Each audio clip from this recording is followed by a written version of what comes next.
Welcome to Phenomenon Radio, the show that covers thought-provoking breakthroughs in the fields of UAP UFOs to discover fascinating truths, first-hand accounts, and investigative insights into the expanding confluence of physical and mental exposure to this worldwide phenomenon. Hosted by Emmy Award-winning investigative journalists, Earthfiles reporter and editor Moulton Howe, and world-renowned experiencer of the 1980 Rendlesham Bentwaters incident, John Burroughs. And now, leading off tonight's program, here's Moulton Howe.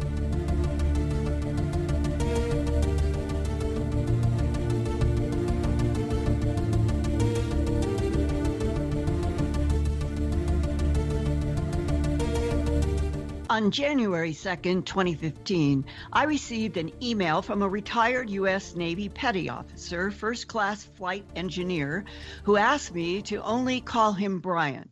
Now 61 years old, he entered the U.S. Navy in 1977 and retired 20 years later in 1997. He provided Earthfiles his DD-214 documents and other certificates of service, including an Antarctic Service Medal given to him on November 20th, 1984. He wanted me to know that his C-130 crew encountered high strangeness while they were flying cargo and doing rescues in Antarctica from 1984-85 period to 1997. Several times he and the C-130 crew all watched silver discs darting around in the sky over the trans-Antarctic mountains that separate East Antarctica from West Antarctica. Brian and his crew also saw a huge football field-sized hole in the ice, only about 5 to 10 miles from the geographic South Pole that was supposed to be an air sampling station, but in a no-fly zone. During an emergency medevac crisis to speed up their trip, the crew flew across that no-fly zone and apparently saw what they were not supposed to see, an alleged entrance to what was rumored to be a human and ET science collaboration research base under the ice. Then, at a camp near Marie Birdland, some dozen scientists disappeared for 2 weeks, and when they reappeared, Brian's flight crew got the assignment to pick them up. Brian says the scientists would not talk, and their faces, quote, looked scared, close quote. Brian and his flight crew received several orders at different times to not talk, and were sternly told, "You did not see the ice hole, you saw nothing." But Brian was never asked to sign an official non-disclosure statement. So now that he's retired, he has decided to share what he has seen and experienced because he is convinced that non-humans were and probably are now working on this planet. He said in his email to me, quote, "Talk among the flight crews was that there is a UFO base at South Pole. And some of the crew heard talk from some of the scientists working at the pole that EBAs, extraterrestrial biological entities, worked with the scientists beneath that air sampling camp, large ice hole near the pole," close quote. To both Brian's and my surprise, after radio interviews about the 1980s to 1990s phenomena in Antarctica, 1 year ago or so, in June 2016, Brian received a surprising and disturbing phone call at his office, where he now works on aerospace projects. After this short break, Brian will join Phenomenon Radio, and we will begin with that Navy C-130 flyover that big hole in the ice near the South Pole. You're listening to Emmy Award-winning investigative journalist Moulton Howe, host of Phenomenon Radio Live, right here on KGRAradio.com. Tonight's special guest will join the show right after these messages. Stay with us.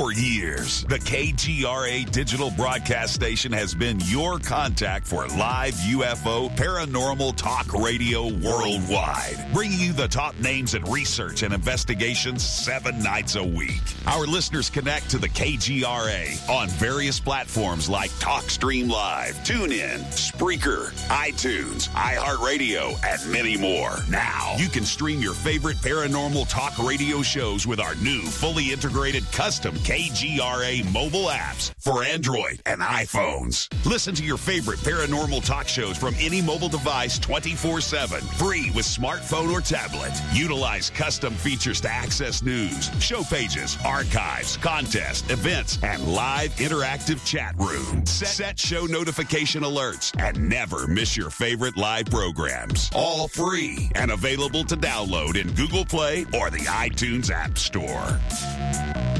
So you went to dinner last night, you had your favorite pasta. Ugh. Or maybe you had a heavy, spicy meal and it left you. Ugh. GetTheT.com. Maybe you mowed down a huge steak and your plumbing is all plugged. Ugh. GetTheT.com. Our super strength tea will take care of your occasional. Ugh. It's all organic and non-GMO. Get rid of. Ugh. We have so many great supplements, but our super tea is number one. GetTheT.com. That's GetTheT.com.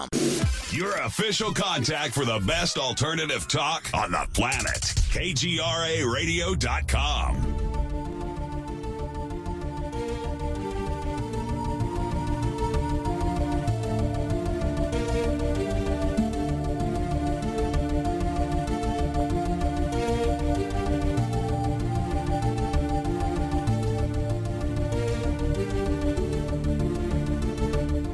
Thank you all for joining us tonight on this special edition of Phenomenon Radio Live with our very special guest joining us tonight, Brian S. To start tonight's interview, here's Linda Moulton Howe. Linda?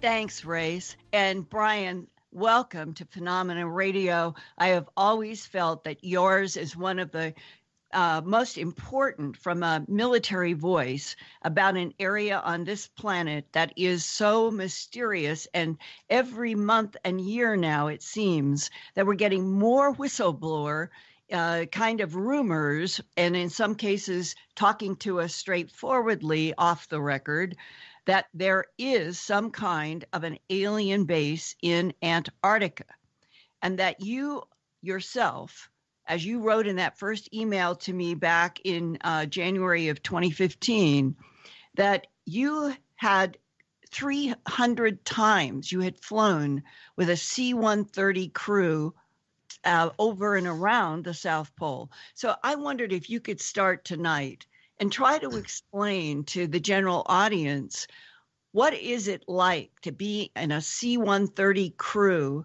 that is your base of operations is that entire mysterious continent of Antarctica? Well, thank you, Linda. It's a pleasure and an honor to work with you again. I really enjoy when we have our conversations, and you are one of the few people that really understand, you know, my story that I told to you a couple of years ago in that email I sent you. Antarctica is a pretty desolate place. The crews usually are working 12-hour days, and the majority of that is actually flying. During the summer season down there, which is from September to the end of February, it's daylight 24 hours a day. So you can't tell, you know, when it's time to go to bed. So the rooms that we stay in have the curtains, blackout curtains over them, so that when you're on crew rest and you've gotten back from a flight and you're getting ready to go 12 hours later out on a mission, you've got to be able to have some semblance of being able to go to sleep. So it in that respect, physically, it's very demanding on a person, because your body rhythm is completely, you know, gone. So you're doing this for 6 months. The crew on deployment, the crew is usually a group of people. We fly with each other all the time. Other than that, during the summer season when we're back, or the winter season when we're back in California training for the next season. We're always flying with different people, different pilots, different enlisted and navigators, engineers, load masters. So, but during deployment, everybody flies together all the time. So we get to know each other really well, and we trust each other with our lives because we have to down in that desolate continent. A normal mission would be getting up somewhere between 3 a.m. and 9 a.m, going down to the ice runway or the skiway, depending on what part of the year it was, and starting a pre-flight on the aircraft. Pre-flight's at least 3 hours long.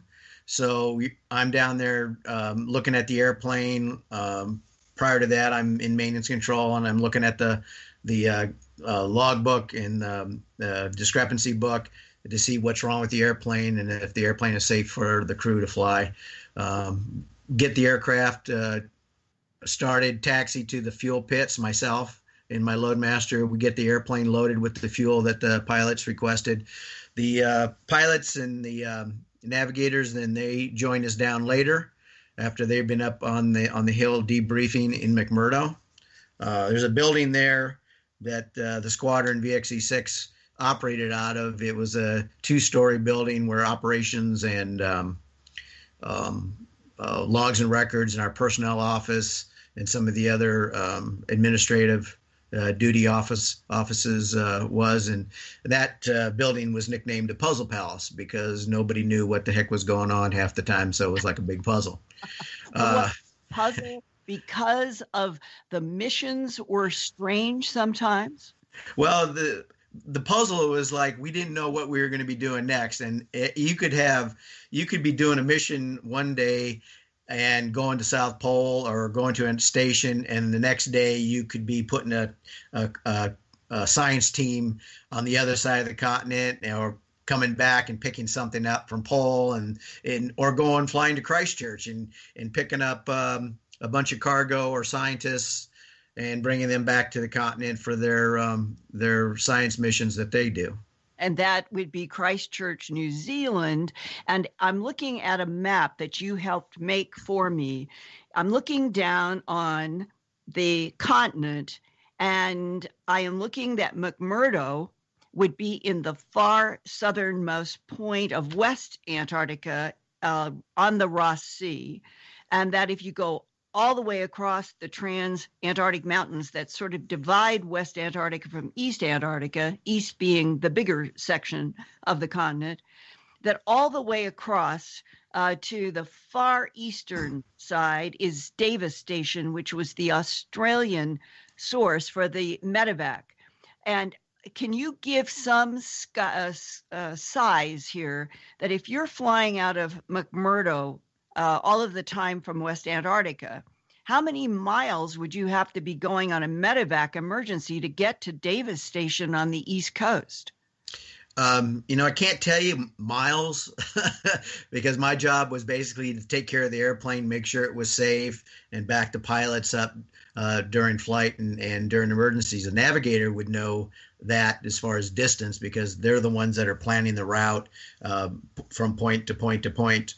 And but flight time wise, the flight from McMurdo, taking off out of McMurdo, flying over the first landmark, which is called Minna Bluff, and that's just before the start of the Transantarctics. That flight to South Pole was about 3 hours and 10 minutes, depending on winds.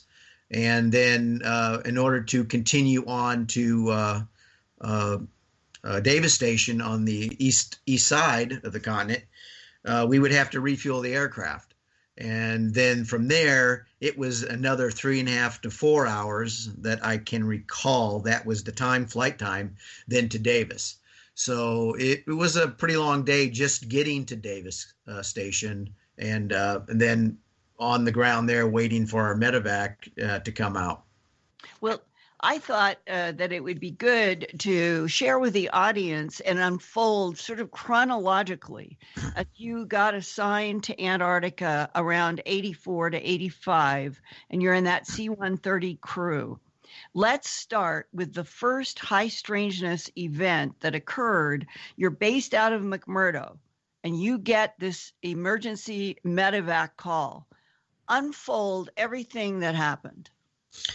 Okay. From what I remember is that our crew was getting ready that morning, and we were getting ready to go down to the airfield and pre-flight the aircraft and get it loaded for our mission, which was not going to the South Pole.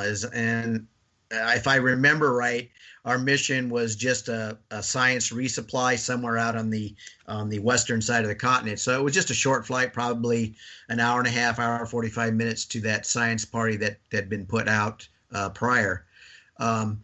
We got a change of mission when we had gone up to operations, and they were told that our crew was going to take one of our model aircraft, and we were going to fuel it up, max out the gas, and fly to South Pole. And then from there, we were going to top off the fuel and then fly to Davis for a medevac of that some person had become injured and needed to be taken off the continent immediately.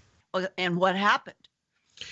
Well, we got to the pole. It was a normal flight. No cargo was loaded onto the aircraft. We had an extra couple people on the crew. One would have been our corpsman, one of our two corpsmen that we had in the squadron, which is like a medical nurse type. And then our flight surgeon was brought on the aircraft, and he would have been the guy that would have been taking care of the patient after we picked him up and then all the way back to McMurdo. So we took off and we flew into South Pole, uneventful.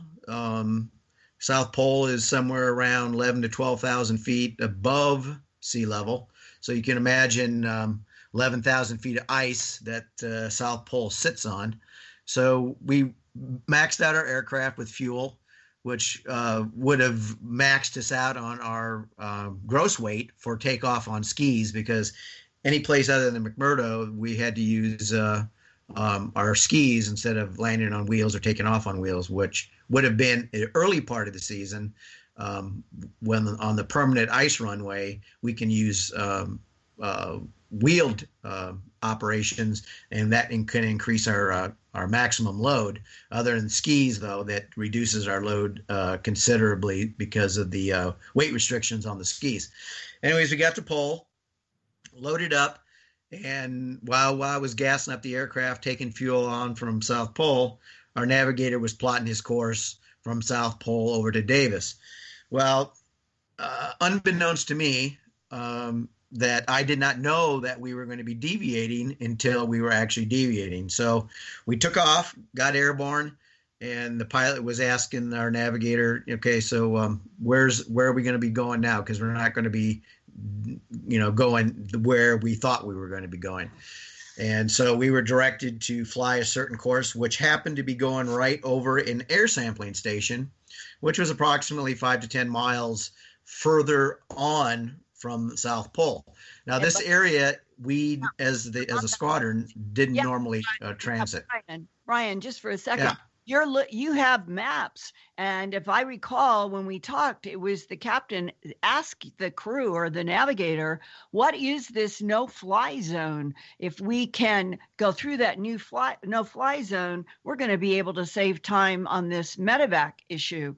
And that was the discussion about why was there a no-fly zone. Right. That discussion was happening after we took off. So we got airborne, and everybody knew there was an air sampling station that way because we were briefed every time prior to our deployment that this was the no-fly zone because it was labeled as a air sampling station and that we weren't to fly over it. So as a crew, we decided as a crew that we would take that direct route to Davis instead of deviating 20 miles around that air sampling, which is approximately what they required us to do if we were to have to go in that direction. And so we decided to fly right over it. So we took off out of Pole. Now, remember, the altitude at South Pole is somewhere between 11,000 and 12,000 feet. So we were climbing at full fuel load out of South Pole, and we were going to be climbing to about 25,000 feet for our first altitude. And then as we burned off fuel, we would become lighter and we were able to climb higher, which also allows us to get better fuel efficiency out of our engines and extend our range a little bit. So we were taking off and we were climbing, and about 5 to 10 miles out, somebody decided to look out the window instead of looking at their instruments and the radar the navigator does. And somebody said, "Hey, there's this big dark spot out here." And so we ended up flying not directly over it, but somewhat offset so that we could look out the left side of the aircraft. And it was down at about a 45-degree angle. And there was this large opening in the ice where this air sampling station was supposed to be. So we kept on going and made our flight. Just a second, Brian, because Okay. I remember asking you in our interview, how big do you estimate it was, and did it look like it was somewhat structured? Well, I estimated that you could have at least flown one of our aircraft into it. So the wingspan of our aircraft is somewhere around 135, 138 feet wide. So it would have had to have been large enough to accommodate that wingspan, but it was probably more of the size of a football field, Right. if you can imagine that. Okay, so now remember, we're up climbing. We're already at 12,000 feet. So by the time we were at that many miles, we were up somewhere around 21,000 feet. So looking down, at that area, was even at that altitude, the size of that opening looked large. And you, as I recall, you could see that it had like something at the beginning of a ramp or something that was going down in it that seemed to be flatter, not like some accident, like it was. Right. Right. The way we were passing by that area, the way where the sun was off to the left.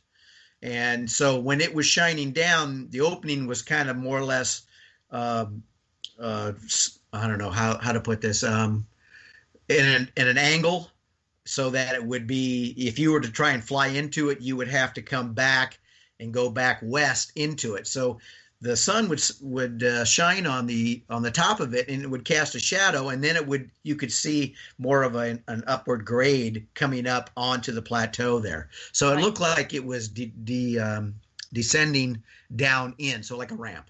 Right. And there was another very important discussion that I remember, that the pilots asked the crew, why would there be a no-fly zone at an quote unquote air sampling station at South Pole when the only planes that would be coming in would be like yours, would be up at somewhere between 25,000 and 35,000 feet, and that somebody made the comment, we're not going to affect any air sampling, so why do they have this as a no-fly zone? Right, exactly. That's what we were told. That's what we were briefed. That's the reason why we were not allowed to transit into that area. Now, like I said earlier, is like there was nothing in that direction that we would have to go to as far as science, okay? All the science during that time was all on the western side of Antarctica. So, you're flying toward 90 degrees south. So basically you're flying south and then you're flying north again. So there wouldn't have been anything out there for anybody to even go out to. So that kind of made it odd that we were told that we could not go over that area, other than the fact that maybe, now I don't know for sure, is that the exhaust from the turboprops, would filter down onto that area if it was overflown and affect their sampling readings for whatever science was going on there. One thing I do want to mention is that when we were flying by there, you could see lines in the ice or in the snow, like somebody had driven out, like vehicle tracks. Okay, so like possibly like snowmobiles or one of the tractored vehicles, the ice cats they called them, were making a route back and forth from the actual South Pole station out to that opening. And we could see that from our altitude. You could see it, and it's very distinct. Anything in the ice that makes a line, you immediately recognize it and can see it. Right. And it was still supposed to be a no-fly zone that did not make sense to your pilot, and that it was at least on an estimate, maybe 300 feet in diameter, the size Right. of a football field, in a hole that was clear, and obviously people had been going out to it. Now, can you describe the kind of, we'll call them rumor talk, that you guys were exposed to after in your, like, sitting down with people and talking, and the guy who showed up and told you all to keep your mouth shut? Yeah. I was going to talk about that. I want to kind of finish what our mission was to Davis, and then the trip back to South Pole to refuel, what we ended up having to do and what we were ordered to do when we came back. Okay. So if I can continue with that, we ended up getting to Davis about 4 hours later, landed. We're sitting on the ground with the engine still turning. They brought out the person that was injured. We loaded him on the aircraft. We got turned around, set power, took off, and was on our way back to South Pole when we started to get near that same opening that we'd crossed by when we were going to Davis. So we got within a certain, I don't know, so many miles. I think it was within like 25 miles or something. And the reason I remember that is because our navigator said, okay, we're coming up on that opening we saw again, because the navigator tracks where we're going in distance and position all the time, because we have to make position reports to McMurdo so that they know where we're at in case something happens and we have to land on the continent. So we were going there, and we got a radio call from the personnel at South Pole, because we were reporting in we were so many miles out, and that our estimated at South Pole was going to be at this time. But what they said was, okay, X-ray Delta 04, let's call it. X-ray Delta 04, please do not continue your course directly to South Pole. We want you to divert, make a left turn, let's just say 30 degrees, and we'll give you the heads up when we want you to turn back on course. So that's what we did. So when we turned, we were so far away from that opening that actually we couldn't see it from where we were at. At that time, we were at like 35,000 feet on our way back to Pole. And so we got the call then from South Pole, the controller there, saying, okay, go ahead and turn back on course. So we turned back on course, headed back into South Pole, and landed. When we refueled in South Pole, we didn't take on a full bag of fuel, but we put on enough to get us back to McMurdo, because the patient was in critical condition and we didn't want to waste any time. So we put enough gas on there just to get back to South Pole. So we took off and made the 3 hour and 10-minute flight back pretty much really fast. And normally we cruise about 25,000 feet from Pole to McMurdo, because by the time you get up to 35,000 feet, you're on your way back down anyways for landing. So we were hauling pretty good. And we got back in under 3 hours. We shaved off about 20 minutes just by, not flying the normal airspeed that we would normally fly. We landed in McMurdo, taxied under the ramp. They had an ambulance waiting for us for the patient. We shut down engines. They offloaded him onto another aircraft. Another crew had been waiting to take him back to Christchurch, New Zealand.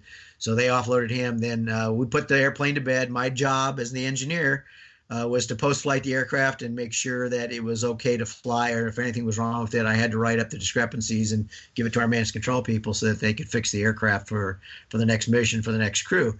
So we went back up. everybody got in the van and drove back up to McMurdo and got out, and we had to go back into operations, or the Puzzle Palace as we call it. And we were told that the crew had to wait here instead of doing the normal debrief with our operations guy and then going back and get something to eat and do whatever, and then start going into crew rest for our next mission. So we were told to wait in the conference room. So we all went in the conference room, and we sat down, and about 5-10 minutes later, this gentleman walked in that nobody knew, wasn't part of the squadron, but he was dressed in the regular green fatigues that everybody wore down there when they weren't on flight status. And he came in, had his parka on, his stocking cap on, and came in, sat down, and took his jacket off and everything, and was kind of looking at all of us. And he says, "Okay, so you guys went through the no-fly zone north of Pole and violated that airspace restriction." And our aircraft commander says, "Yeah, we did. We thought it was prudent that we not waste any time and shave some time off our flight time to get to the medevac that was at Davis. We were told it was important and not to waste any time. So we made the decision to fly over that air sampling station." Again, like we were talking earlier, is that there was no reason why we would have to not fly over that, because we were going to be so high up that our exhaust off the engines wouldn't have mattered. The gentleman basically kind of looked around at all of us sitting at the table and looked at each one of us, and he said, "Okay, gentlemen, what you saw, you did not see. You were not over that area, and you will not ever talk about this again." Okay, and that's all he said. There was no repercussions or any threat like, okay, and if you do talk about it, this or this is going to happen. Okay, and we all sat there kind of dumbfounded. It's like, okay, all right. So what did we see? So none of us thought anything of it other than this big hole in the ground. Okay, in the ice. In the ice, exactly. So it was like, so why is this guy making a big deal about it now and saying that we can't talk about it and we didn't see it? So we all started talking after this guy had left the room. He then got up and walked out, and we all kind of looked at each other and we were going, okay, so what's the importance of this thing? Okay. Now, we didn't think anything of what it might be at that time, but later on, months later, during missions to South Pole, our crew stopped, and we had to actually spend some time there because we had some dignitaries, VIPs, that wanted to do a tour of the South Pole facility. So we were told, okay, just shut down your engines and leave somebody on the airplane to watch it and fuel up again for your return trip to McMurdo. And everybody then went into the dome at South Pole. Back then, there was a big, huge geodesic dome that had buildings inside of it that the team and the scientists that stayed at South Pole lived in. So we all went inside, and they had these basically like large mill vans, or those sea vans that you see on the container ships, like big containers, and they had made those into buildings. So there was 2-story ones all over, and on top of one of the 2-story ones was a bar or a club. And so we went up there, and we were sitting around talking, and we were drinking sodas and trying to get warm. And there were some civilians in there, I assume were scientists. And one of my loadmasters happened to overhear him saying something about the operation or what was going on out at the air sampling station. Nothing was said at that time, though, about what was going on. It was just like general banter of yeah, we're going to go out to the sampling station again, and we're going to do some more talking out there. I guess what I'm talking, I think, was the term that was used, and that was it. So it was like kind of funny. Is like talking. What does that mean? Okay, so then later, okay, we're talking to other crews, and they had heard similar things when they were at South Pole, but they heard that there was visitors that they were going out to interact with. And I said, visitors. What did you mean by visitors? I'm talking to the other flight crew. What do you mean by visitors? And he said, well, my impression was that they weren't human. I said, human? You know, I said, what are you talking about?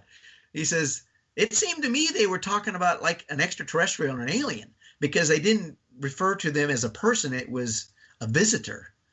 Otherwise, if it had been somebody like a scientist or a civilian out there doing work or construction or whatever, they would have said, hey, you know, we're going to go out and talk to Dr. So-and-so or Professor so-and-so, but not a visitor.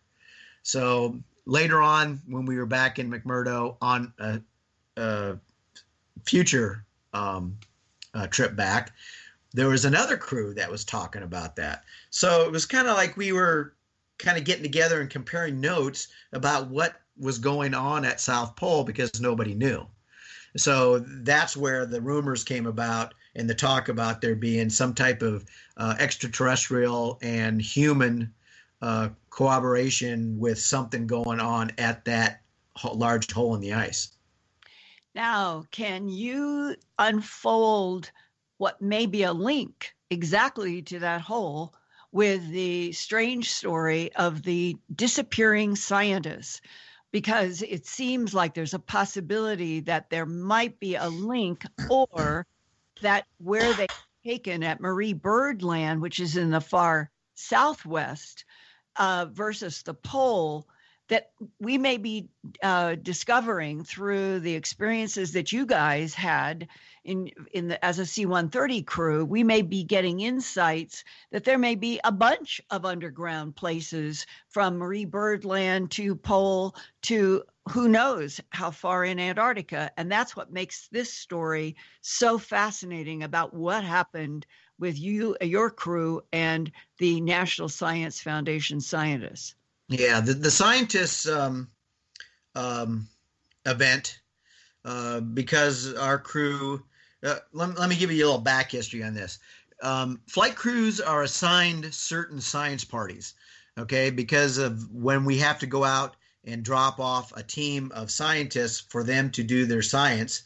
The crew needs to know where they're going, because the science team, when they initially what's called a put-in, takes the crew out or takes the science party out there, they're the ones that do the reconnoitering of the area with the help of the scientist. The scientist knows where they want to go. Okay, they want to go here. And so they're showing them on the map and giving them the latitude and longitude coordinates to get there. So we fly out as our own crew. Remember, I said we all fly together at the same, you know, all the same people fly on deployment on the continent. So we're flying out there, and we're flying around this area that the scientists want to put their camp up at. And it was like, Brian, go ahead. This particular event is now about 1 decade after the whole strange big hole in the ice and the rumors that it's an extraterrestrial human collaboration point near the South Pole. Now we move to 1994 to 1995, about a decade later, for this experience with the scientists, right? That's correct. That's correct, Linda. Yeah, in the 1994 season, and usually science put-ins are done at the beginning of the season, and they last up all the way until probably the middle of January of the following year. So this camp probably, and I can't remember the exact month, but it probably would have been put in early season. So it would have been somewhere around maybe October, middle of October, end of October. So this camp was put in during that season. And so we went out and did the landing, offloaded all of their equipment, their snowmobiles, their portable housing, their fuel. They set up a bladder so that we could offload fuel into one of these big rubber bladders that they would be able to store fuel in to heat their huts and run their snowmobiles. So we put them in, and it was actually kind of like the foothills of a little small mountain range. And so we put them in there. I think you said 15 scientists, maybe 2 female and the rest male. Right. Yeah, it was a pretty large party, because usually science parties are only maybe 5 or 6 people. This one was a pretty large one. And from what I can remember, there were probably 1 or 2 women, at least one, because I remember seeing one in the back of the airplane when we picked them up. But they were all, I'm assuming, because we don't actually get personal with the science parties. They go out, we may talk to them, but because some of their science is stuff that they don't want to talk about.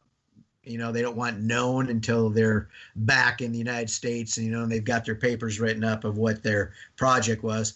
So we didn't know exactly what they were going out there for, but they had enough stuff to last them for at least a month. Okay, so we dropped them off. The tradition is that after we drop them off and we take off in the little known skiway that we have, we come around and kind of do a low flyby over it to make sure, everything's okay. And then we head on back to McMurdo. We were probably called back to that same camp, because normally the only time we would go back to that station was, 1, to resupply them with food or fuel, and 2, to actually go and pull them out when they were ready to come out, and we'd load up all their gear and equipment and take them back to McMurdo and offload them there. And Brian, just help the audience know, we're talking about from McMurdo, you have taken this crew of scientists that might have numbered about 15 to Marie Byrd Land, which is going west from McMurdo. And at Earthfiles, I have these excellent maps that you helped me with that show where the missing scientists are, where the big hole in the ice, and some other things we're going to talk about. It's all listed, but it helps to get an orientation where all these places is. And Marie Byrd Land is to the west of the Ross Ice Shelf as well. Right. Then McMurdo is actually put on the volcanic island, Ross Island, which is right where the Ross Sea is. And so our flight would have taken us probably about an hour and 45 minutes to fly from McMurdo to Marie Byrd Land. Now, Marie Byrd Land isn't a specific area, a specific spot. It's actually a large mass of the continent. And in that area, Marie Byrd Land, is where this camp was put in. So, and I can't tell you for sure exactly, because I wasn't involved in the planning or in the navigation of getting to there. I just know that we were in a certain 20-mile area of that specific spot that we were going. I forgot where I was at. You had dropped the scientists and you had come back to McMurdo, and you had been in McMurdo, I think, right, a few days, and you had made sure that those scientists heard, we want you to check in this number in McMurdo every 24 hours so that we know that you're okay. Right. But after 3 or 4 days, isn't it right? You guys had not heard anything. Well, the standard operating procedure, and all the science parties know, I mean, it's part of their training, their survival training, is that every day they have to check in on radio. They've got an HF radio. There is no basic phone lines or a phone or anything. So there is no cell service down there at all. So they would have to get on the radio that they took with them, a battery-powered radio, and they would call in at a certain time every day and give a status report or a situation report. And they were supposed to do that. That was mandatory. If McMurdo had not heard from them in 2 days, then we were supposed to try and initiate contact. Normally, that would have started out with McMurdo calling them, the science party, okay? Because the normal operation is science party calls McMurdo, and then McMurdo answers and says, what's your status? And says everything's good. And then there may be some exchange of information, or say, hey, we need more fuel, or we ran out of food, or we got a broken snowmobile, or send a mechanic or something like that. Okay, so it wasn't a few days. It was more like it was a week and a half, and we were told to go back out there. They had lost communication with that science team, and they hadn't heard from them in 2 days. So we had to go back out. Since we were the crew that had put them in originally, we knew the area, we knew where the crevasse fields were, so that we wouldn't end up landing in a crevasse field and ended up losing the airplane. So we were the ones designated to go back out. So our mission that day was to go out and make contact with the science team and see, what was happening or what was their status. So we took off, and like I say, it was about an hour and 45-minute flight. And, we took off and flew there and circled the camp where it was. The camp was still there. The buildings, the snowmobiles were visible on the ground. So we flew around the camp, did a circle a couple times, but there was no movement. There was no people moving around in the camp. Usually when a C-130 flies over, we're down pretty low and we're doing a circle. You can't miss that sound, and people come out to see, hey, our mail's here or our milk's here or something like that. But there wasn't anybody to be seen. So we ended up and made the approach into the skiway there and landed, taxied up to the camp, and we didn't know how long we were going to be there, so we shut our engines down. And some of us got out and tried to find some of the science party that was there. We couldn't find anybody. There wasn't anybody around. We looked in all the huts. We looked to see if there was any snowmobiles missing or something like that, but there wasn't anything that we could see that was out of the ordinary other than the people were gone. So our navigator went over and he found the HF radio and made contact with McMurdo, and the radio was working fine. There was nothing wrong with the radio. So we told McMurdo, our navigator told McMurdo that there's nobody here. We don't know where they're at. They either everybody went out into the field for something, or something has happened. There were no bodies. We were expecting to, after a period of time we were there, we were expecting to find somebody, not alive. But as it was, there was nobody there at all. So we made a note in our log and called McMurdo on our aircraft radios and told him, well, there's nobody here and we're going to come back. So we took off, and just as an extra precaution, we flew more than just around the camp. We flew a sector coordination circle within out to a 15-mile radius from the camp, making it a bigger circle as each rotation. And we didn't see anything at all. We didn't even see any tracks, snowmobile tracks or anything going leaving away from the camp. So we went back to McMurdo and landed. Filed the report. Our aircraft commander and navigator were interviewed by our CO and the National Science Foundation person there that was the head of the project on McMurdo. And so that was it. So we were all wondering what the heck's going on. So from what I remember, about a week later, we were told, okay, you guys, you need to go back out to that science camp and pick up those people, because they finally called in and said they wanted to be picked up. Now, their project was supposed to be almost a month out there, and this was only 3 weeks in. So understanding that these scientists, when they go out into the field, they're going to use every last minute of their allotted time, because that's their project, that's their science. So they wouldn't want to come back early. So we flew out there, did the circle around the camp, and we saw people now on the ice by the buildings. And they had all of their equipment, other than the buildings. They had all their equipment, their snowmobiles, their science equipment was all packed up on a pallet and ready for us to pick it up. So we landed and taxied up, and my loadmaster opened up the back end and lowered the ramp down. And they didn't even wait for the cargo to be loaded, because normally the cargo gets loaded first and then we bring the passengers on. They all, approximately 15 of them, just basically moved as quick as they could onto the aircraft and sat down in the seats. We loaded the equipment after. We pulled the pallet that had all the snowmobiles and their equipment on, and closed up the aircraft.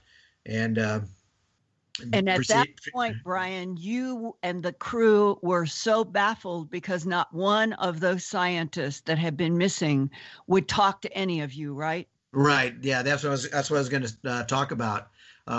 We loaded up the aircraft. Of course, at that time, now operations, okay, you have to understand, there wasn't really a lot of time for small talk or finding out anything at times. So nobody talked to the scientists until we got airborne again.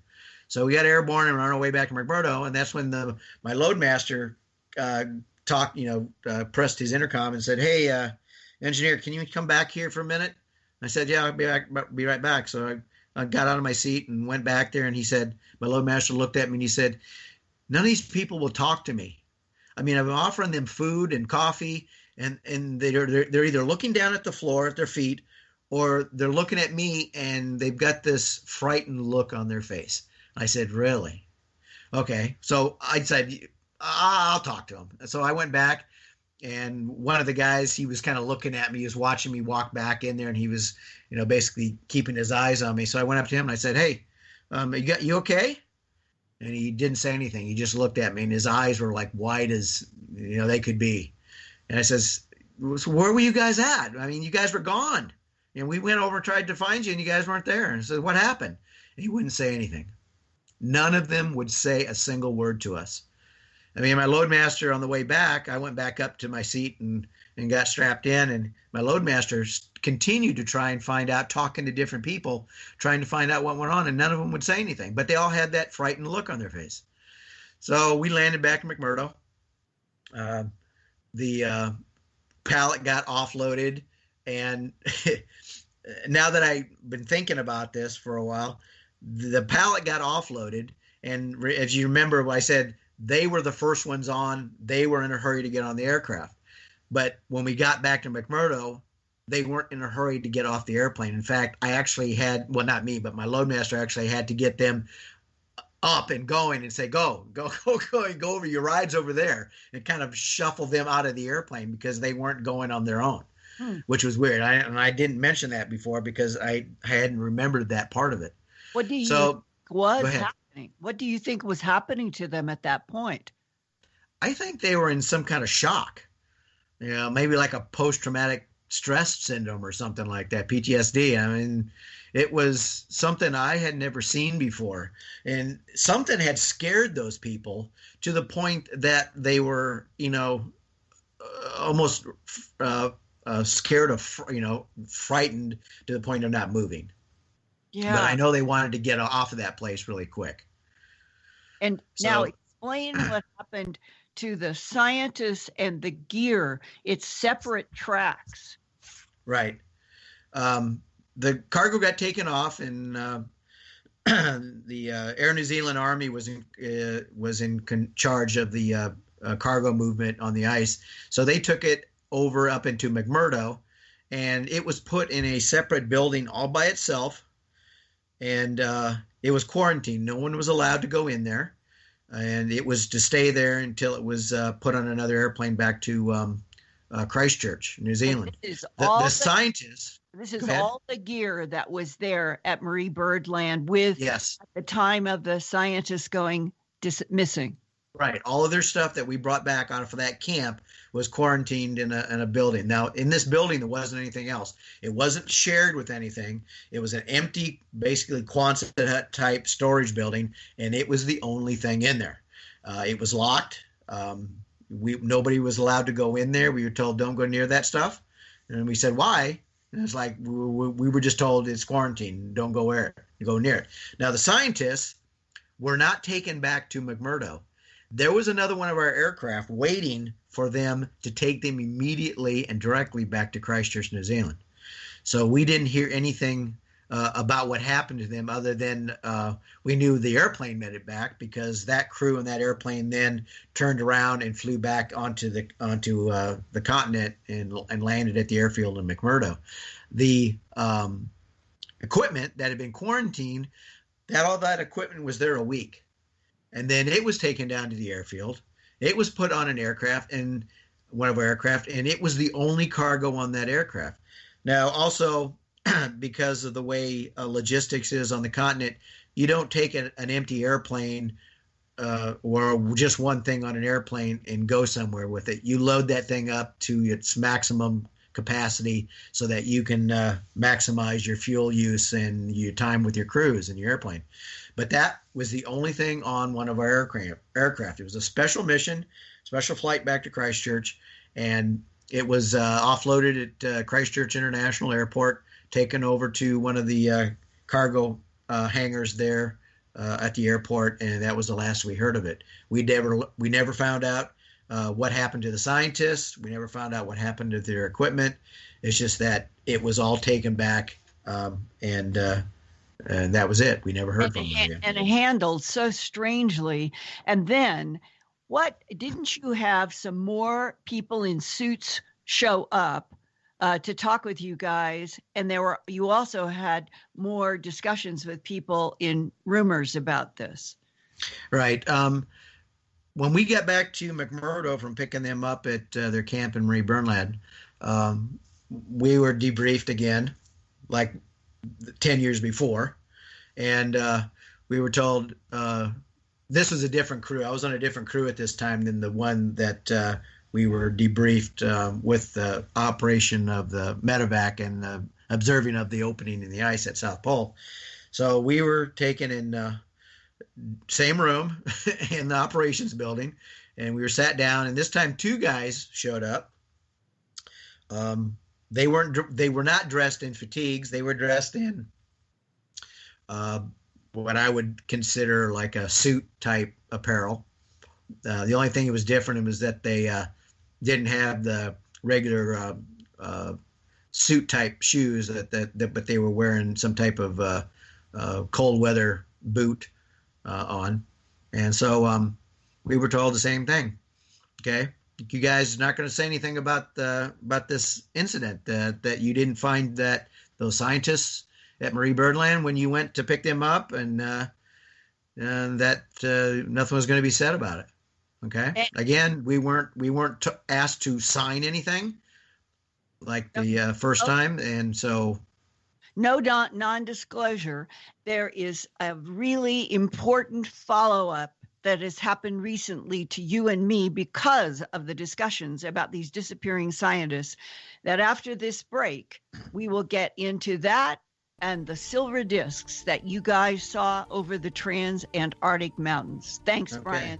This 45-minute uninterrupted segment of Phenomenon Radio is brought to you by OnlineVibes.com. Your personal connection to mind, body, and spirit. MJ and the Vibes Tribe is committed to connecting you with healing modalities that can manifest a true and healthy change in your life. Visit the website at onlinevibes.com. Tonight's special guest will rejoin the show for the second hour right after these messages. Stay with us.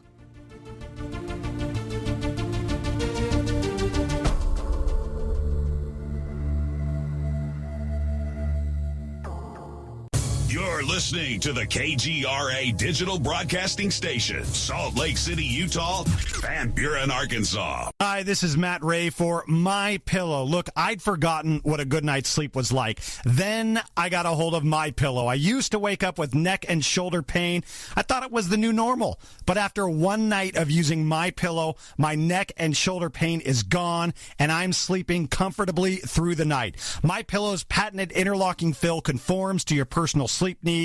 It's guaranteed not to go flat. It's washable, it's dryable, and it's made in the USA, not to mention the 10-year warranty. Try it risk-free with a 60-day money-back guarantee. What have you got to lose besides back pain and shoulder pain? Right now, America's First News has a great deal. Try it for yourself. Call now. You'll get 50% off a 4-pack. That's 2 premium pillows and 2 travel pillows. Call now, 800-716-4835. Use the promo code RAY, R-A-Y. That's 800-716-4835. Use the promo code RAY. Do you worry a lot? If you're forgetful, nervous, moody, or overwhelmed, chances are you're not protecting yourself from the ravaging effects of stress and anxiety. No matter the cause, ongoing stress and elevated levels of the stress hormone cortisol can rob your memory, your health, your quality of life, and your future. Now you can combat the effects of stress and anxiety while improving your memory and recall at the same time with the dietary supplement Calm and Clever. Studies show that the ingredients in Calm and Clever reduce cortisol by as much as 30% in as little as 1 to 2 weeks and increase your ability to recall facts, names, and numbers in 4 to 12 weeks. Calm and Clever was created by scientist Kurt Hendricks, a principal investigator in 2 NIH-funded studies on Alzheimer's disease. Try Calm and Clever for 2 months. You'll feel the difference. Call 1-800-758-8746 or go to calmandclever.com. Around the world for decades have come high strangeness reports of mysterious aerial lights, beams, animal mutilations, human abductions, secret space and military programs focused on an alien presence. One reporter of these Earth mysteries is Emmy Award-winning TV producer, writer, and editor Linda Moulton Howe. She reports and edits the science, environment, and real X-Files news website, Earthfiles.com. We are moving from the paradigm that we are alone in the universe to a new one in which we are not alone.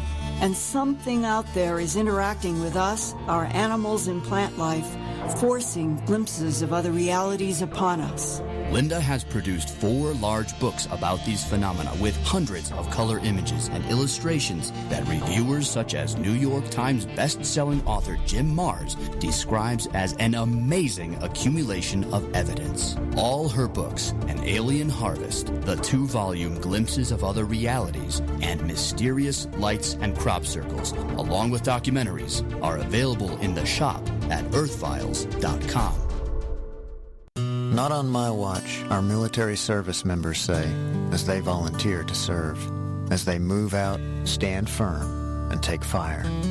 So not on our watch, we say, to the severely ill or injured veterans who can't get the care they deserve to live full and independent lives, even when there's no government funding or a nursing home seems like the only option.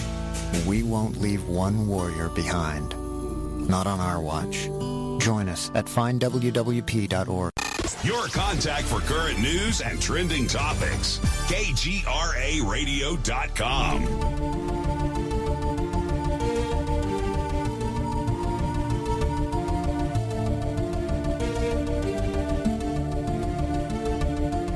You're listening to Phenomenon Radio Live on KGRA Digital Broadcast Station, Salt Lake City, Utah, Van Buren, Arkansas.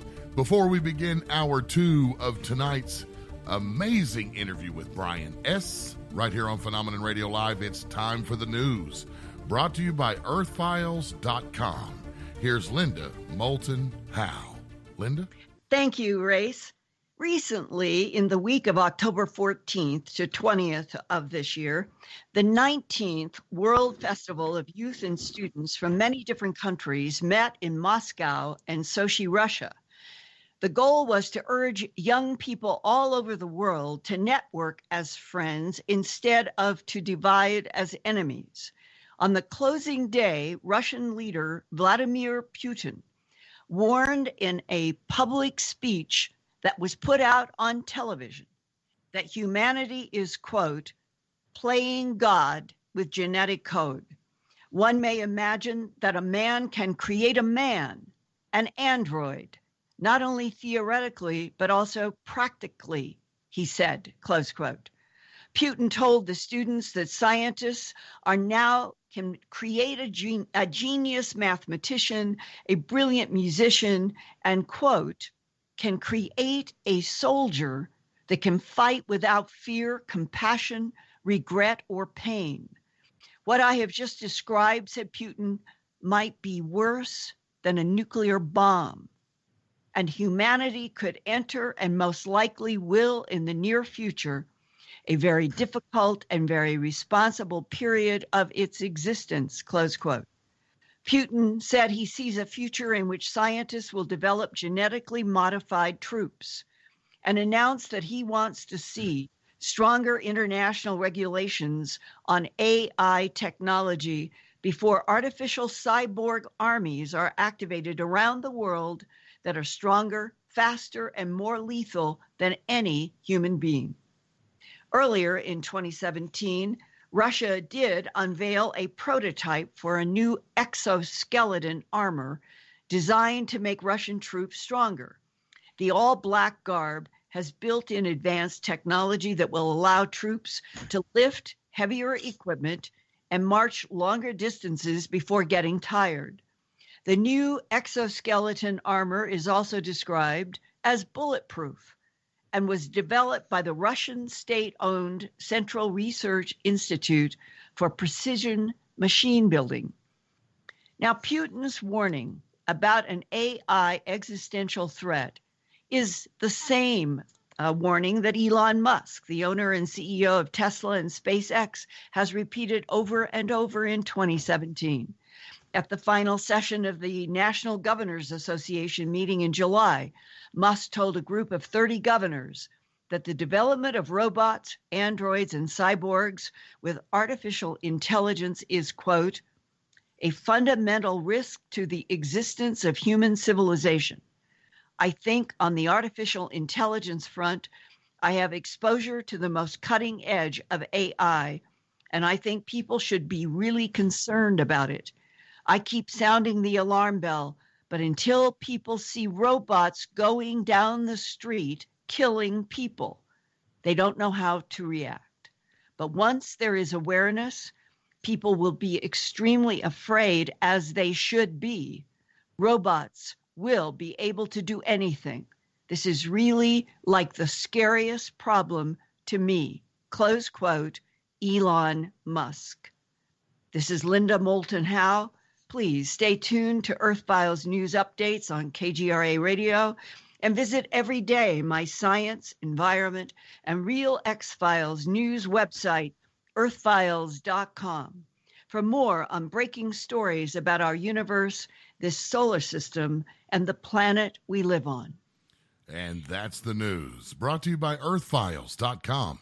Now back to the interview.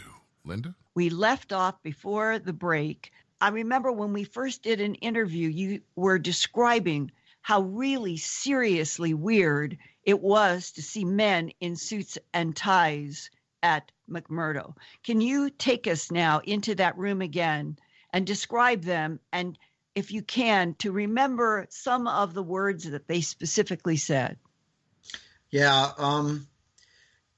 we were put into that room just like the time that happened to the crew I was with 10 years ago, or 10 years prior to that. The two gentlemen that came in were dressed in parkas. They had black suit type pants with the waterproof type black footwear, and one of them, as I can remember, had a very stern look on his face. The other guy that came in with him, he reminded me of the character Barney Fife. Okay, so it was almost like a Mutt and Jeff type team, and not quite the good cop bad cop type thing, but one guy looked serious and the other guy was like, ho hum, I'm here, So the guy that had the stern look on his face kind of like did most of the talking. But he looked at us and he was saying, okay, you guys went out and you got these guys out of Marie Birdland and you brought them back here. And I'm assuming that nobody talked to you, right? And we kind of looked at each other and goes, well, our aircraft commander looked at that gentleman and said, so how did you know that nothing was said? And he says, well, I just know. And the other guy, the guy kind of looked like Barney Fife. He kind of gave a little smile and shook his head, agreeing with his partner, and then the stern-looking guy, he decided that he was going to let us know in no certain terms that we were not supposed to talk about what happened. We were not supposed to talk about the first time we went out, when they had not communicated with McMurdo and was MIA. And so he said that we weren't ever to repeat what had happened. And we looked at him in kind of in disbelief. And it's like, you don't want us to really talk about this stuff, huh? He says, no, nothing to talk about. It's a non-event. So that was the extent of that conversation. Those two guys then looked at us, each one of us again, and they turned around without saying anything and left the room. And that was the end of that discussion. Brian, they didn't again have any of you sign a non-disclosure agreement. Why do you think that they are just trying verbal intimidation and not making it stick with NDAs? In my opinion, I think they didn't want to make a deal of it, because if they made a big deal of it, then that would have us, even more curious about what had gone on. So it was basically, it was, yeah, we really don't want you to talk about it. Okay, yeah, sure, fine. Okay, that's it. And so I think if they had been, you got to sign this, if you say anything about this and you violate this non-disclosure, we're going to put you in Leavenworth, that kind of thing. Right. I don't think they wanted to go there. I think they just wanted it to be a kind of like a slap on the wrist type thing. Now, remember, we're all military. So we had an oath that we had to obey anyways. And a lot of us, especially the flight crew, had secret clearances, and we had to in order to operate and take those scientists out on their missions that they had on the continent. So we were kind of bound by that anyways. But you guys end up talking with other crews after that event, and you heard even more rumors about the possibility of scientists working with ETs out under the ice? Yeah, we'd had some discussions, and I had some discussions. I don't know if the rest of my crew did, but I had talked to some of my fellow engineers and loadmasters that I had flown with on training missions back home, and had done some missions with them in the years after the whole sighting and prior to the scientists disappearing.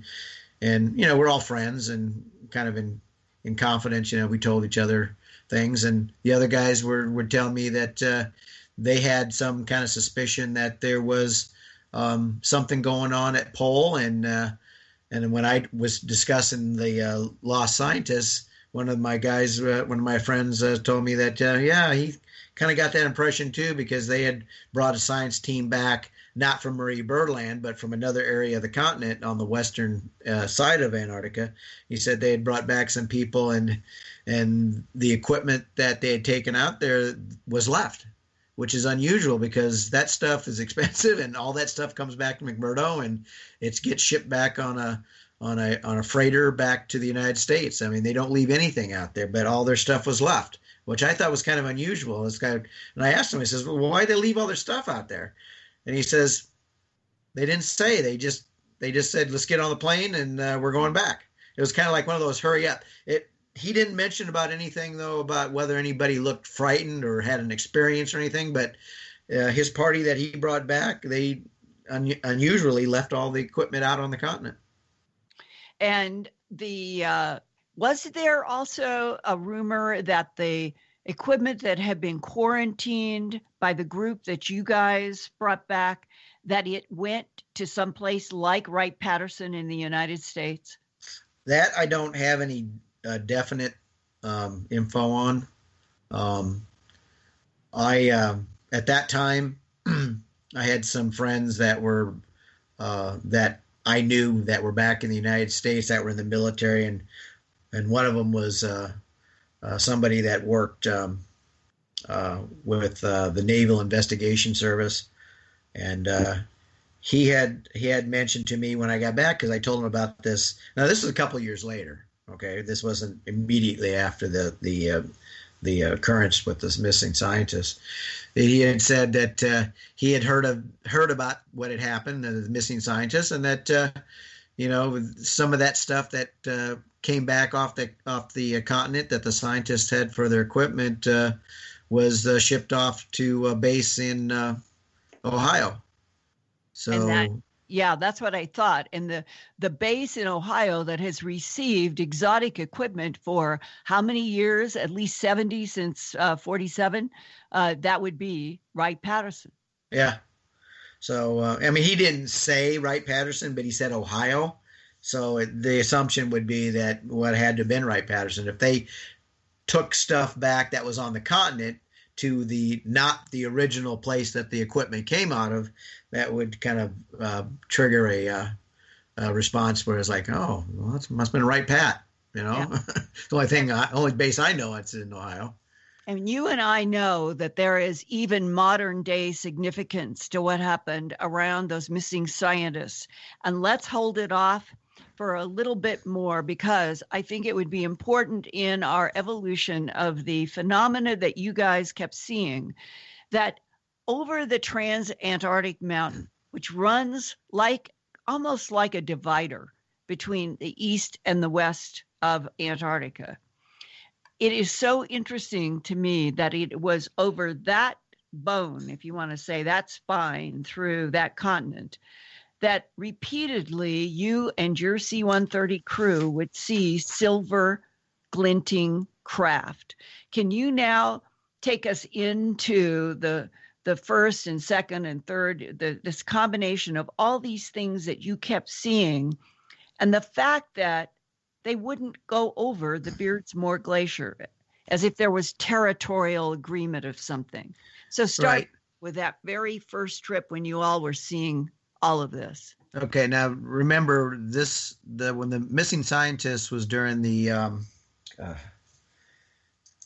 it was the mid 1994 to 95, and then 94 to 95 season. Now, and now we're to 95 to 96. Right, 95, 96. So it was the following season, which was the season just before my last one, because my last season before I retired was the 96, 97 season.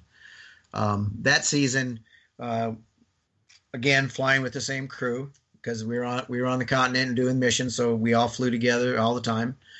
And we were doing a normal run to South Pole, and I'd been to South Pole quite a few times, over 300 trips to and from South Pole. South Pole was like a milk run for us.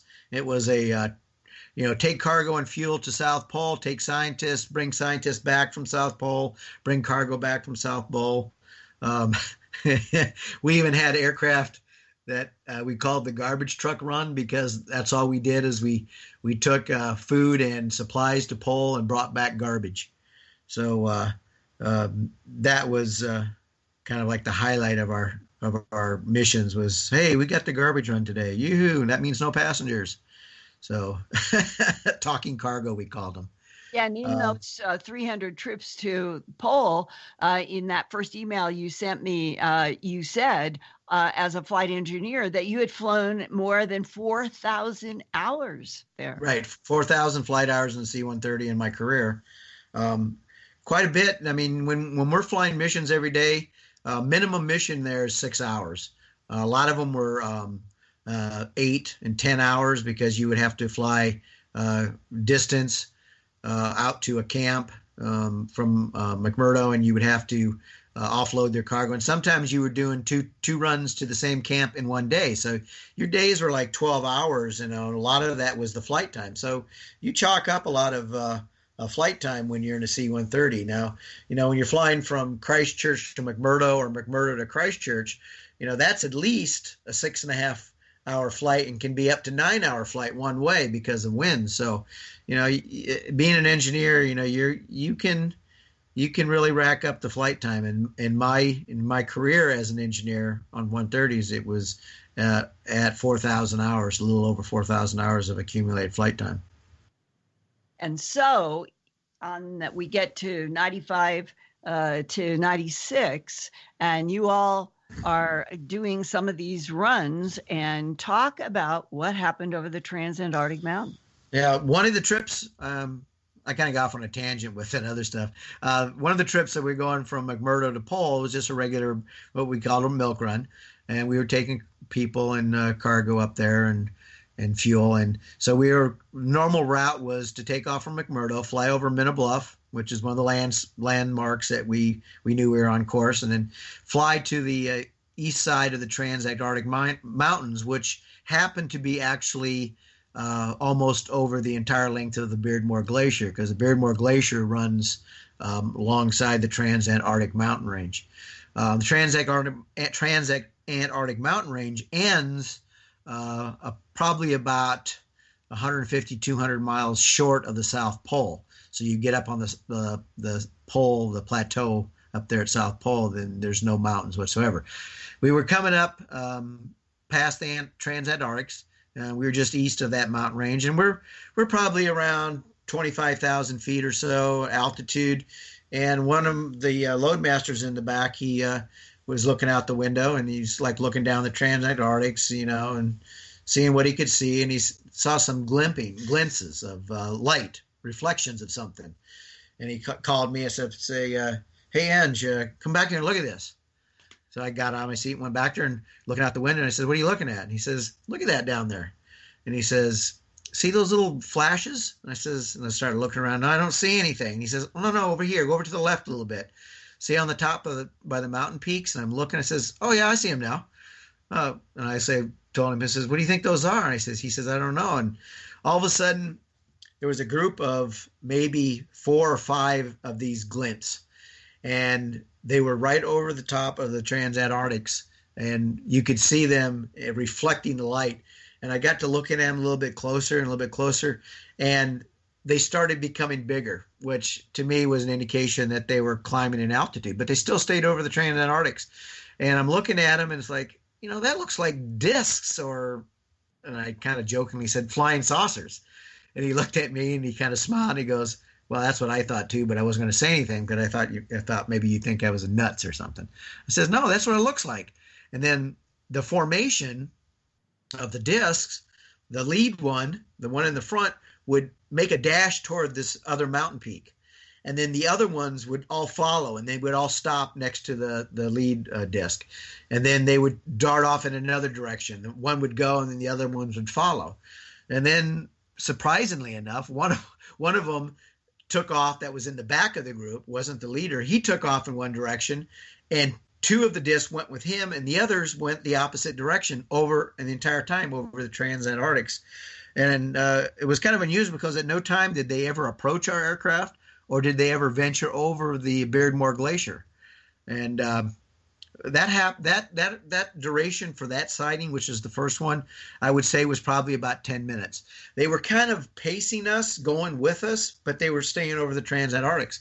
And then we got to the end of the Transantarctic mountain range, and we were over the polar plateau, and they stayed over the Transantarctics, and we continued on to South Pole Station to do our mission.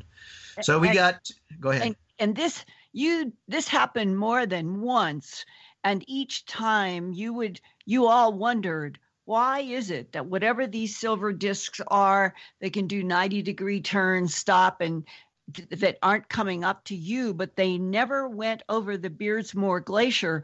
It began to be an impression that maybe there was a territorial consideration. Yeah, I didn't think that at the time.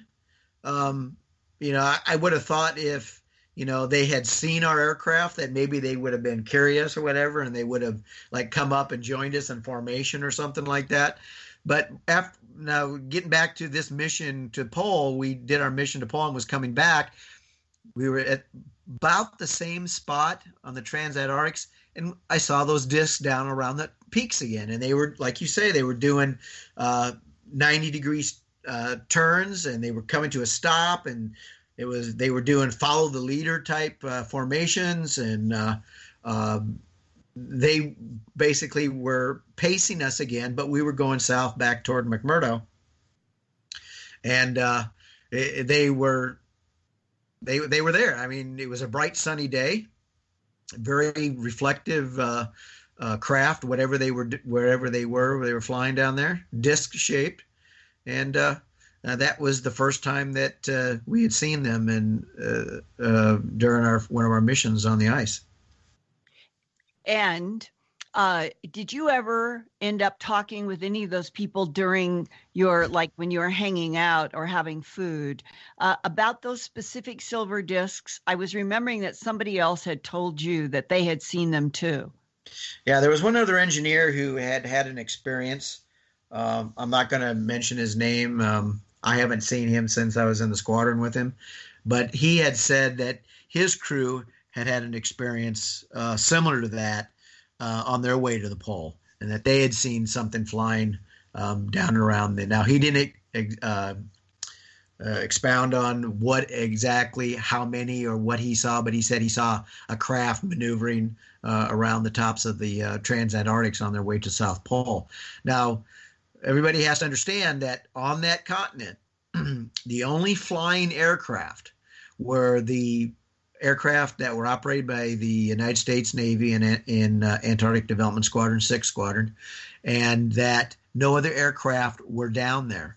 Now, during that season, earlier in the season, before we even started flying, one of the officers in the squadron, we happened to be talking about seeing things down there. It's like, I wonder what we're going to see this time. We're gonna see any penguins or anything like that down there up at Pole or whatever. And we all kind of laughed. And the one officer, in a very a serious tone, said, "Well, if we see anything down there, we're not supposed to say anything about it." Okay, what does that mean? And he didn't say anything else. So then the sightings of the discs down there happened after that, during that season. So that kind of makes sense, is that maybe information was given to the officers or certain officers in the squadron as a briefing, so that if something was sighted, that we weren't supposed to say anything or talk about that or tell anybody else. So, but during those sightings that our crew had seen, we didn't even tell anybody else. We never radioed that we saw them. Nothing went out over the airwaves on the radios that we had seen an unidentified flying object down there. We all kept our mouths shut. So there was no contact by any other intelligence agency personnel like that happened the other times. So nobody told us that we couldn't talk about that. And that was pretty much the end of that discussion with the crews, other than that one guy, that my fellow engineer who had his crew had found or had sighted something flying in that same general area. So is it fair to say, after 20 years working as a naval flight engineer with all of this work in Antarctica, that you left the naval service? You had never been asked to sign NDAs. You had certainly been given warning, but that you left your naval career in Antarctica with a conviction that there was something not human at or under the Antarctic ice? Well, at the time that I retired, it's unbelievable or not, I never even thought about that afterwards. Okay, it wasn't until all the talk and reporting of what was going on in Antarctica, and what really jogged my memory, or my memories, was the deal going on at the Vostok station with that drilling rig that was going down through that ice into that lake that they found down under the ice. That's what triggered me to go, wow, all that stuff that I saw, and I'm finally starting to remember it. And it's like, yeah, I remember all this stuff. That kind of makes sense with what's going on at Vostok now. And then I was reading articles on that British documentary crew, and we've talked about this, that did that documentary down there, and they ended up coming up missing. Yeah, and that was called the Atlantis Mapping Project for the BBC, allegedly. Right.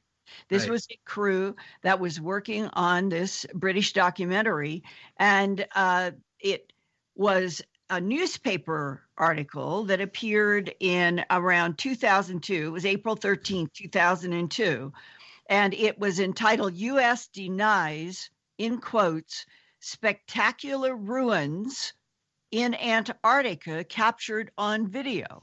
This actually made a news article, April 13th, 2002. And in this article, it said the U.S. government said it will seek to block the airing of a video found by Navy rescuers in Antarctica that purportedly reveals that a massive archaeological dig is underway 2 miles beneath the ice. And when I saw that, I thought of Lake Vostok, that the drilling might have something to do with opening up something that they've already had 15 or 20 years of knowing that there was an archaeological site there. And then this article went on to say the video was allegedly the property of a Beverly Hills company called Atlantis TV that produced this Atlantis mapping project channel for the BBC in London until the year 2015, when it was all closed down. Now, the March 2002 news release said that the Atlantis TV crew had, and this is underscored, disappeared, and that 2 U.S. Navy officers had found the missing production crew's videotape in an abandoned supply dump 100 miles west of Vostok Station, again reinforcing that that is where this archaeological site is supposed to be, and that there was also something near the South Pole. And this is going back to the 2002 article. The press release said the video showed a pyramid and other spectacular ruins and things that they could not go into. Allegedly, Navy SEALs came in 1 or more helicopters to take objects away from this archaeological site under the ice. Officials of the U.S. Naval Support Task Force in Antarctica denied the story and said the Navy did not possess any video shot by the missing Atlantis TV crew. But at the same time, there was another U.S. legal action to block the release of a hardcover book entitled Raising Atlantis by Tom Grenius that was supposed to be a novel based on fact. The book is about a secret U.S. military expedition that discovers ancient ruins 2 miles beneath the ice in Antarctica. The government allowed the first ebook version in the spring of 2002 to be released with sensitive information about U.S. underground installation. But the fall of 2002 hardcover was blocked until the sensitive information was deleted.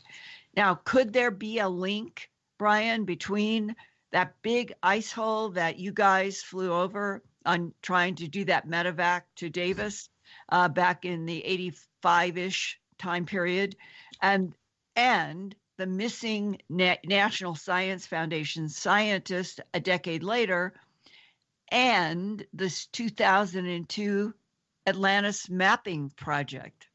I think they're all connected in somehow. Now, if you look at where Vostok is and South Pole is, and where that food cache was located, where they found the tape, it's conceivable that there's a connection between those two.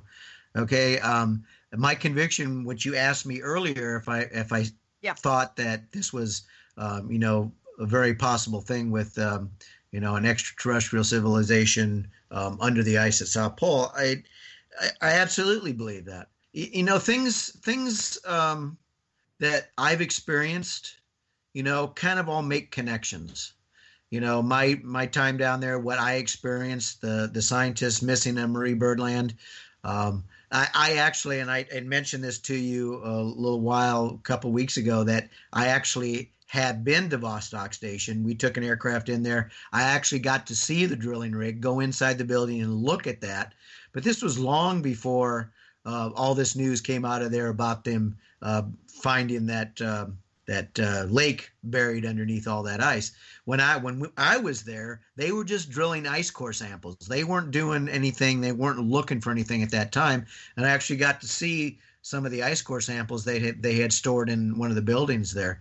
So this is very possible that this could all be connected.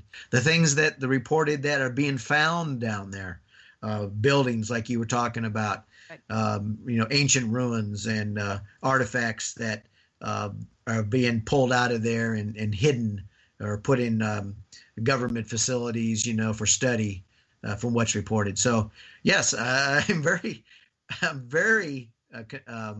convinced that there is a presence down there and that we need to know about it. The whole question about why this would be kept from us goes to the heart of the issue of why there has been a policy of denial by the United States government and the allies of World War II about their discovery that there is an alien presence on this planet. It is not just one thing. There are multiple, and there may be mixed agendas. And the sensitivity of all of this is what we're all trying to leverage open. And that goes right to the heart of what happened with you, me, your nephew, and a friend. You and I had never met in the matter world until Thursday evening, June 2nd, 2016. All of our discussions have been on the phone up to then. And then you guys came and we all met at the Contact in the Desert conference in Joshua Tree, California, that evening to go out to dinner and to talk, June 2nd, 2016. And your nephew, Kelly, was with us. His friend was there. And we went to that noisy restaurant. It had a lot of tile, and we talked in there about many different things and felt that that we were in what's called a white noise zone that is not easy to penetrate, we didn't think, from satellites or listening devices. And when we left the restaurant, it was still warm and it was so nice. And your SUV was where there were trees. And as a group, we decided that we would continue to talk out there at the SUV under the trees. And we stayed talking till probably another couple hours. It was midnight or 1 o'clock. And Right. then you guys took off for your respective Arizona and other homes. And I was working Contact speaking through to my Monday, June 6th. You're back at work. And I am picked up in a vehicle to take me to the Palm Springs airport to come back. And I'm in the car and the phone rings and it's your nephew saying, "You won't believe this, but my Uncle Brian got a call at his office from somebody in the government." Can you now pick up with the details of why that was so unusual that you would even get a phone call where you worked from anybody? Yeah. That Thursday that we met at that restaurant and then talked afterwards in the parking lot till about almost 12:30. I was at Contact then until Sunday afternoon. And my nephew, he had gone home that Friday, the following Friday. Contact actually started on Friday. So we were doing this talk at the restaurant and Thursday night, which was Contact hadn't started yet. Yeah. So I came home on Sunday and went to work on Monday, and I'm sitting at my desk and you're in a aerospace related company where you do not normally get any outside, we'll call them public phone calls, and that you have to have a clearance to work there. Right, exactly. And actually, I don't even have a company phone. A phone call came in to me about 10 o'clock in the morning on my personal cell phone. And I didn't recognize the number, but I thought maybe it was my nephew or somebody that was calling me. So I answered the phone and I said, "Hello," and the voice on the other end, which it was a male voice, said, "Is this Brian?"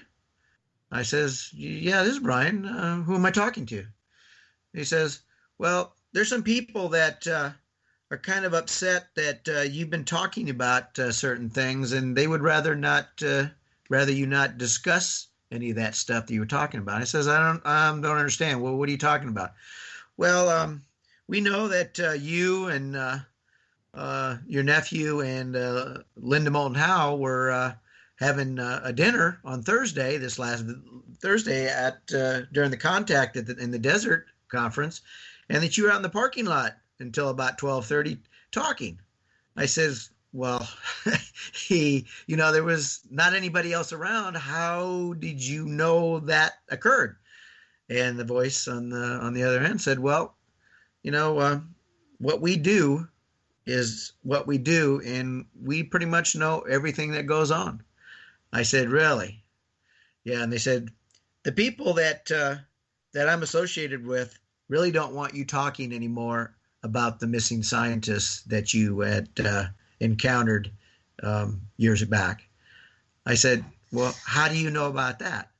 And the guy said, same thing. He says, we pretty much know everything. I said, okay. And he said, so stop talking. And then the phone went click and there was nobody on the other end. So I'm looking at my cell phone, and the number comes up, and I'm looking at the phone number, and I'm going, I don't recognize this phone number. So I was at my computer, and I quickly went in, and Googled the search for that phone number, and it came back as the general phone number of the NSA in Fort Meade, Maryland. I went, oh, really? This is kind of scary. Somebody is surveilling me, and they know what went on at a private conversation that we had last Thursday. So I called my nephew and told him what happened, and then obviously he called you and told you that what had happened, and then I finally got a hold of you and told you what had happened. Right. And I asked you, I said, is this a problem? Are you worried about a repercussion? And I'll never forget when you said, I'm never going to back off from talking with you or being able to talk about the missing scientists, the hole in the ice, the silver discs, what appears to be definitely be an alien presence in Antarctica. They never had me sign a non-disclosure agreement. Right. That's exactly what I said. But you also asked me, you asked me, why do you think that they called you? And I says, well, I kind of have a gut feeling, Linda, that they were trying to send a message to you through me, because you really dig into everything. I mean, you get right down into the nitty gritty of the information. And I think in some way that they were trying to send a message to you, to leave the subject alone. Well, it didn't work. Yeah, that's very obvious. Would you have ever suspected that we were being spied upon and listened to in both the restaurant and where we talked, excuse me, on that grass near the parking lot?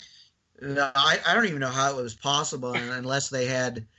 I know that certain government agencies have the capability of listening in with satellites now, and that they could focus in on an area and through some type of technology they can hear what you're saying.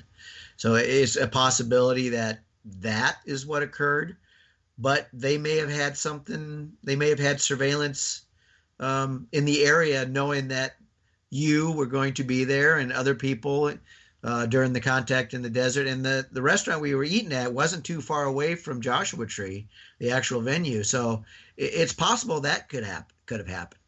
So, but I don't know. It's just kind of eerie and kind of unnerving that, somebody knew exactly what we were talking about. Right. And it is as if we were monitored, and we are supposed to be American citizens protected by the Constitution and the Bill of Rights, and we are not doing anything that is wrong. Oh, no, I agree with you. But, there's the factions of the government that don't play by the rules. I mean, there's the dark side of our government, and then there's the constitutional side of our government. And unfortunately, some of the intelligence agencies, they play on the dark side, so they don't follow the law, and they have their reasons, however they think that it's okay for them to do that.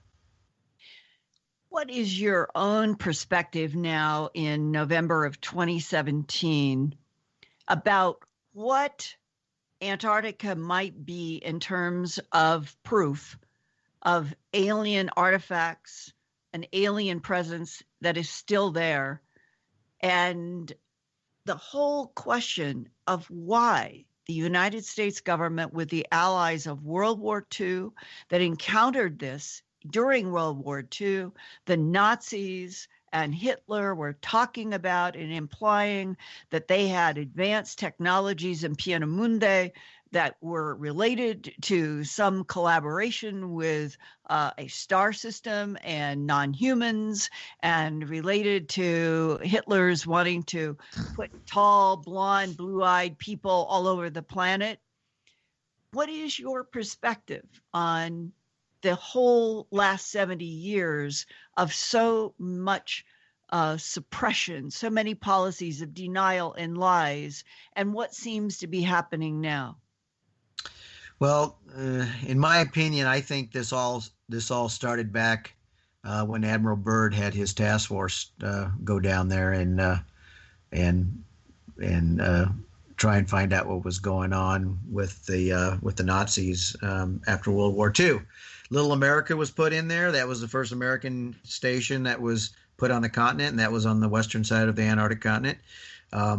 The supposedly rapid retreat of his task force out of there, supposedly by flying vehicles that were of high technology that no one had seen before, possibly an ET presence then. And then I think they've been down. I think an ET presence has been in that continent for a very, very long time. Antarctica used to not have ice. It used to be a dry, barren continent, and there wasn't any ice until something happened millions of years ago, and that it swapped it around. And you know that you have to go back at least 33 million years before it's dry. Right. But they've done enough by satellites in the recent years that they can map out, actually see through the ice and see the actual landmass that's there, not just the ice-covered top of it. And it's a continent, and it could have been livable back millions of years ago. And that alien presence or intelligence maybe came to this planet that far back and developed an installation or a base for studying the Homo sapiens sapien.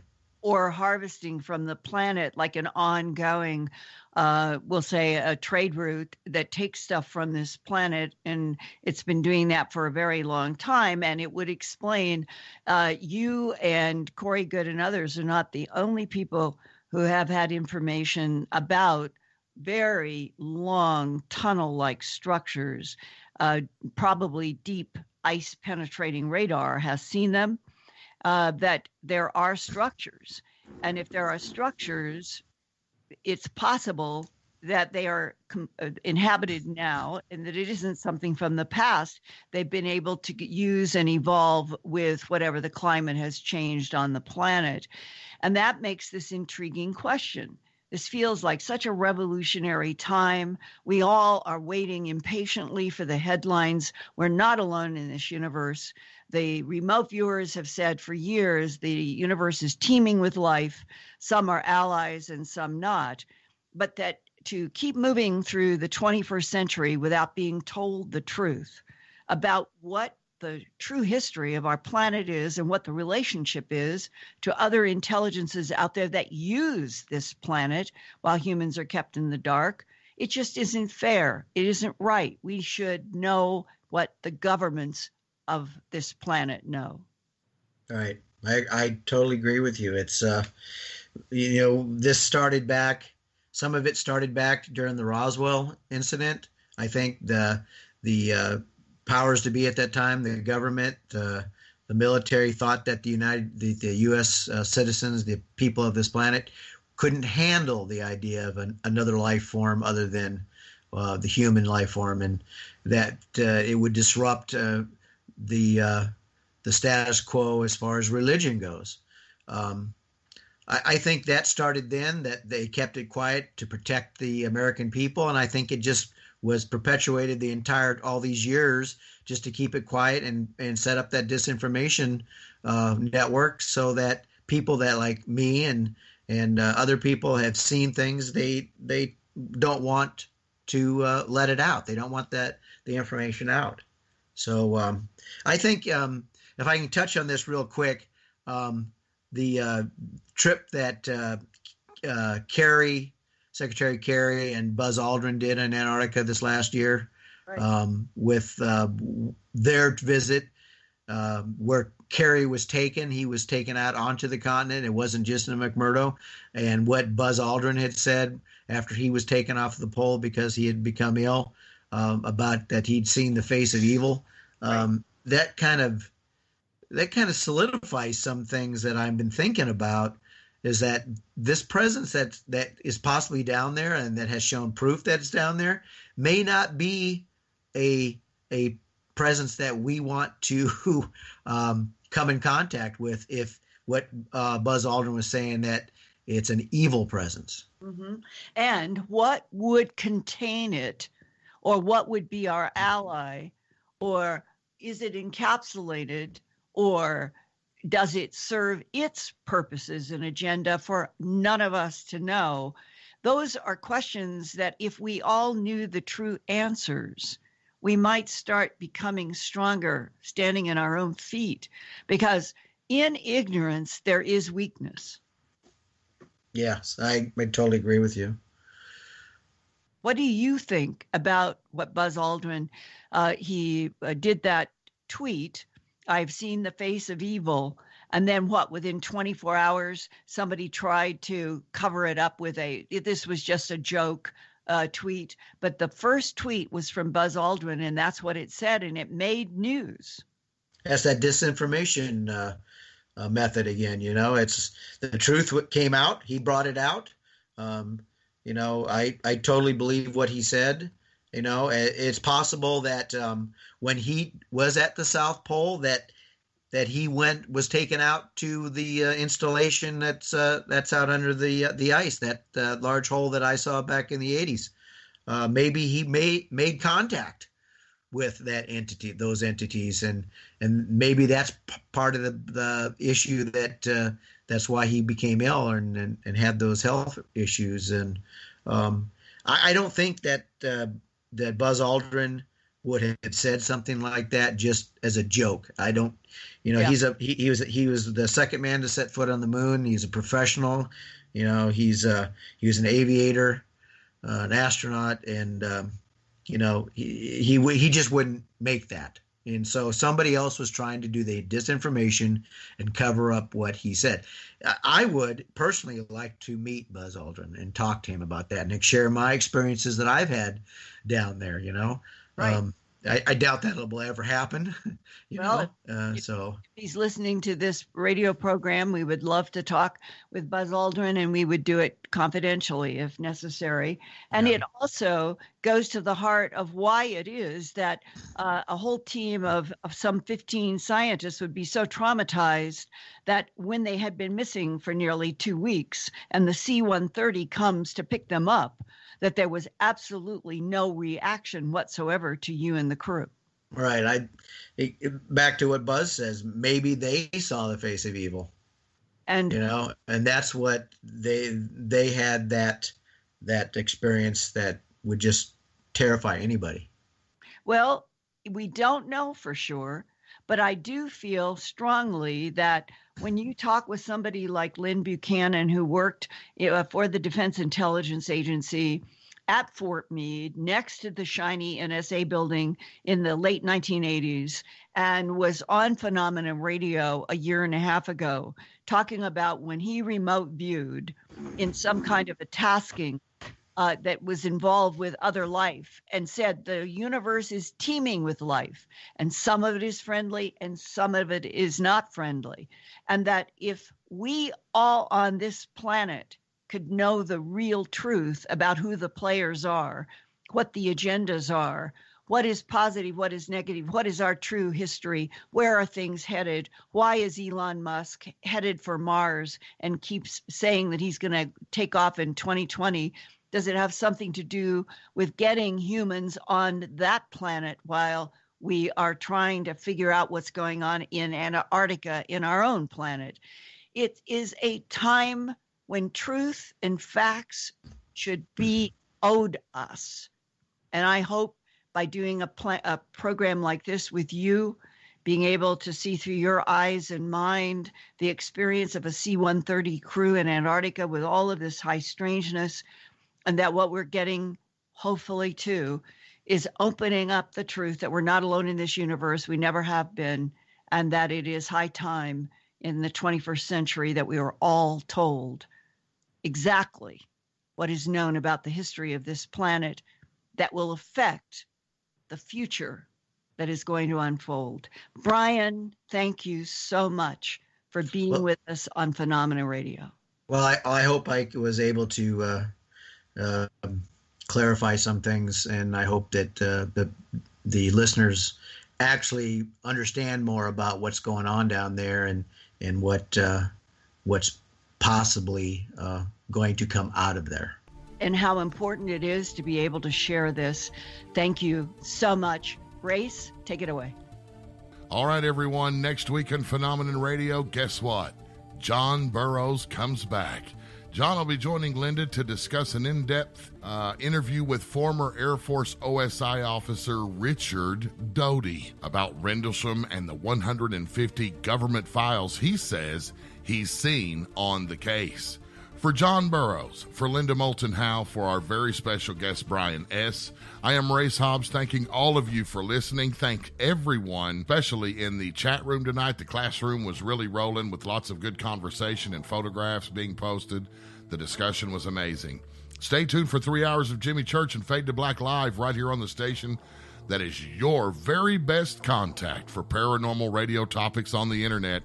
We're KGRAradio.com.